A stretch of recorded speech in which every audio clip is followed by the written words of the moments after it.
Assalamualaikum warahmatullahi wabarakatuh.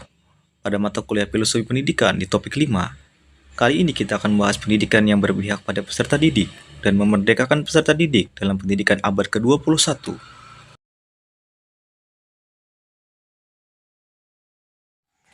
Adapun kelompok 1 terdiri dari Gia Angelina, Mutia Isma Anissa, Putri Ajahra, Setia Lestari, dan Zainal Ilmi. Mari kita simak video berikut ini.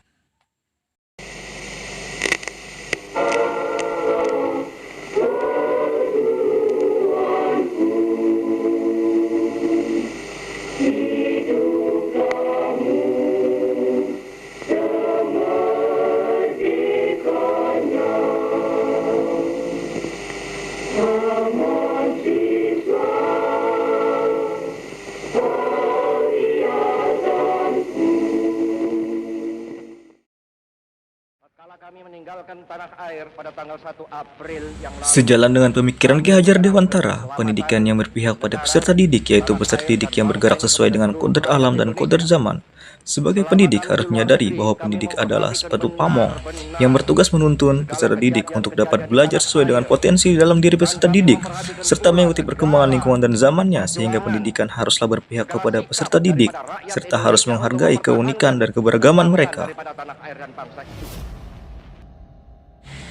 Pendidikan yang memerdekakan, menurut Ki Hajar Dewantara, adalah suatu proses pendidikan yang meletakkan unsur kebebasan peserta didik untuk mengatur dirinya sendiri, bertumbuh dan berkembang menurut kodratnya secara lahiriah dan batiniah. Pendidikan yang memerdekakan adalah proses pendidikan yang menuntun peserta didik ketika mereka mengembangkan potensi-potensi positif yang ada, yang dilandasi dari kebebasan di dalam mengeksplorasi potensi-potensi tersebut, bebas dari berbagai tekanan, baik dari tekanan dari dalam diri individu peserta didik maupun dari luar diri peserta didik. Namun meskipun demikian, yang memerdekakan ini harus dilandasi dari prinsip Amok.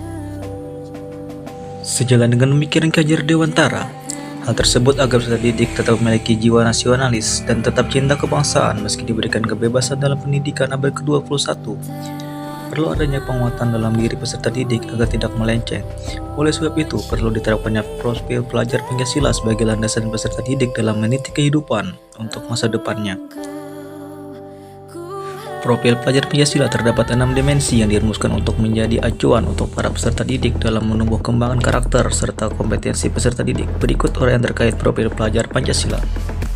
Yang pertama, dimensi beriman bertakwa kepada Tuhan Yang Maha Esa dan berakhlak mulia, di mana pelajar Indonesia beriman, bertakwa kepada Tuhan Yang Maha Esa dan berakhlak mulia adalah pelajar yang berakhlak dalam hubungannya dengan Tuhan Yang Maha Esa. Ia memahami ajaran agama dan kepercayaan serta menerapkan pemahaman tersebut dalam kehidupannya sehari-hari. Kemudian yang kedua, dimensi berkebinekaan global. Pelajar Indonesia mempertahankan budaya luhur, lokalitas dan identitasnya, dan tetap berpikiran terbuka dalam berinteraksi dalam budaya lain, sehingga menumbuhkan rasa saling menghargai dan kemungkinan terbentuknya budaya baru yang positif dan tidak bertentangan dalam budaya luhur bangsa. Kemudian yang ketiga, dimensi bergotong royong. Pelajar Indonesia memiliki kemampuan bergotong royong, yaitu kemampuan untuk melakukan kegiatan secara bersama-sama dengan sukarela agar kegiatan yang dikerjakan dapat berjalan lancar, mudah, dan ringan. Kemudian yang keempat, dimensi mandiri. Pelajar Indonesia merupakan pelajar mandiri, yaitu pelajar yang bertanggung jawab atas proses dan hasil belajarnya. Elemen kunci dari mandiri terdiri dari kesadaran diri dan situasi yang dihadapi serta regulasi dirinya.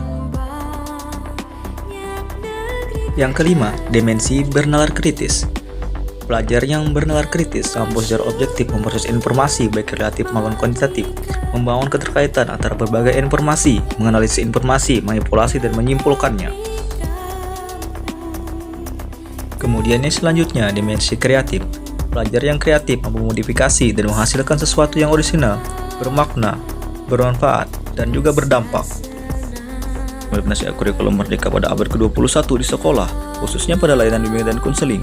Yang pertama, melaksanakan layanan yang berpusat pada peserta didik. Kemudian yang kedua, membuat lingkungan layanan yang nyaman, aman bagi peserta didik.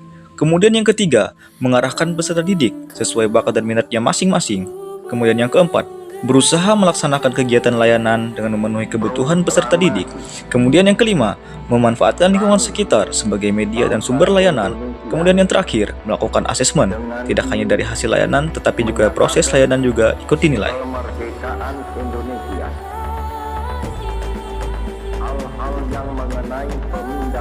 Selanjutnya, perwujudan yang berpihak dan memerdekakan peserta didik dalam implementasi kurikulum merdeka pada abad ke-21 juga berfokus menghasilkan output yang memiliki keterampilan 4C, yaitu critical thinking, communication, creative, dan collaboration.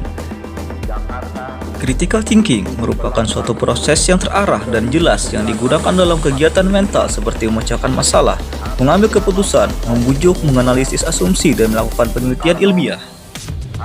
Kemudian, komunikasi dimaknai sebagai kemampuan anak dalam menyampaikan ide dan pikirannya secara cepat, jelas, dan efektif. Keterampilan ini terdiri dari sejumlah soft skill, seperti kemampuan berbahasa yang tepat sasaran, kemampuan memahami konteks, serta kemampuan membaca pendengar audiens untuk memastikan pesan yang tersampaikan. Kreatif juga dapat dimaknai sebagai kemampuan berpikir tanpa dibatasi aturan yang cenderung mengikat. Anak-anak yang memiliki kreativitas tinggi mampu berpikir dan melihat suatu masalah dari berbagai sisi atau perspektif.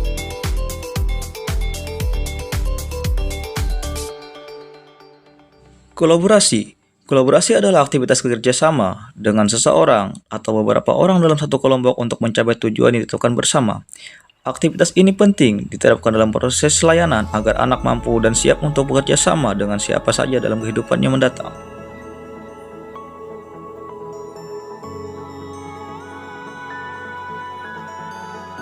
Sejalan dengan hal itu, implementasi kurikulum merdeka perlu menerapkan kebijakan-kebijakan dan strategi layanan yang mengasah high order thinking skill atau HOTS.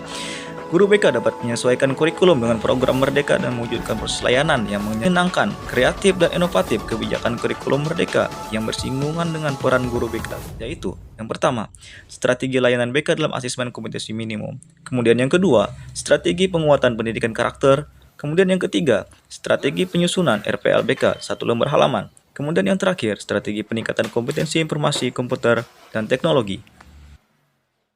Demikianlah pemaparan materi terkait dengan pendidikan yang berpihak pada peserta didik dan memerdekakan peserta didik dalam pendidikan abad ke-21. Terima kasih sudah menonton. Wassalamualaikum warahmatullahi wabarakatuh.